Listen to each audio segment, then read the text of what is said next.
Que Javier, amigos, bienvenidos a la Dino 21.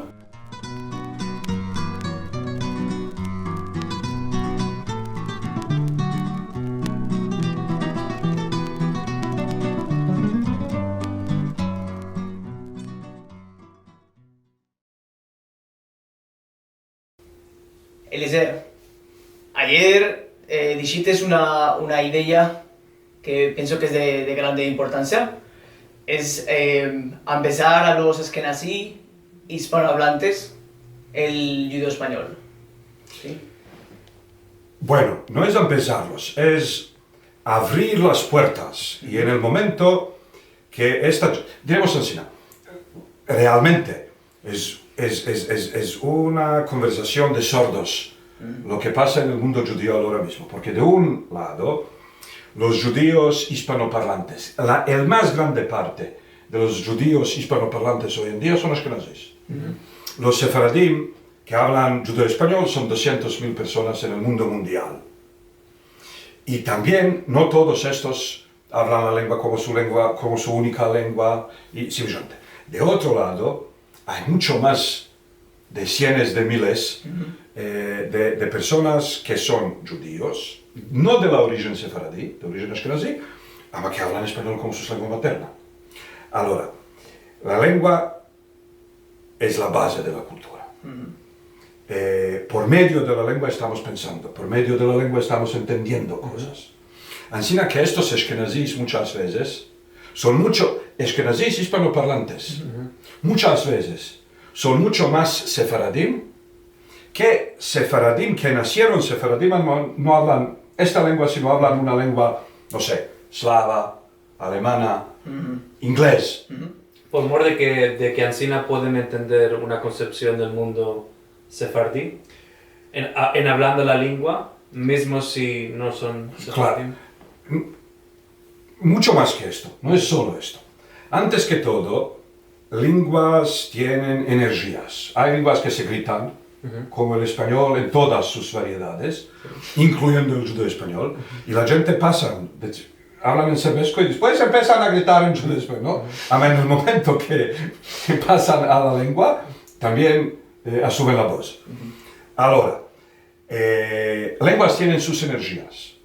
Los que hablan español tienen una energía hispánica, tanto si son ashkenazís. Esto es una cosa.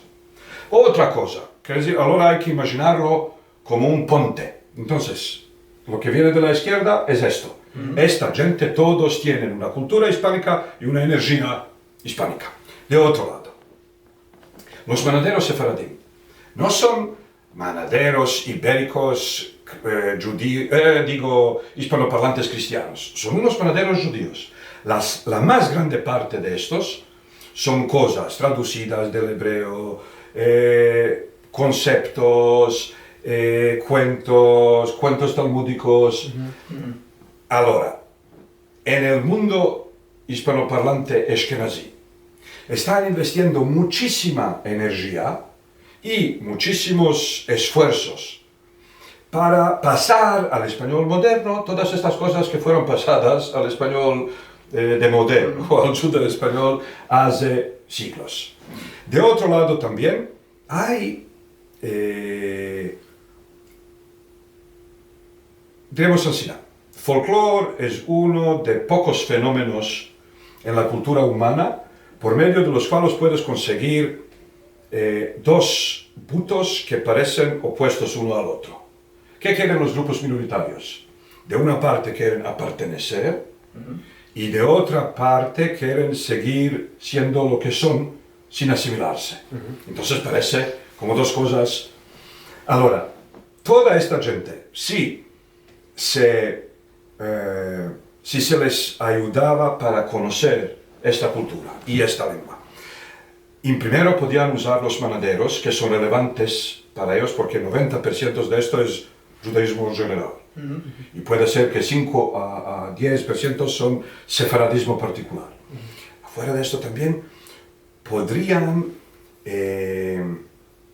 apatronarse de ciertos rasgos judeo-españoles que los hicieran diferentes de los demás. Por ejemplo, usando ciertas palabras hebreas o hablando el mismo español argentino que hablan, intentando de hablarlo con je y sh, ¿no? En cualquier caso, lo que estoy diciendo es, hay una judería hispanoparlante en búsqueda de herederos judíos y hay una lengua hispánica judía en búsqueda de un pueblo. Y entonces lo que hay que hacer es meterse de casamentero y hacerlos conocer, porque no se conocen. Y cuando vienen a conocerse, Pishim, empiezan a cantar las canciones y tal, y dicen, ¡ay, qué cosa más maravillosa!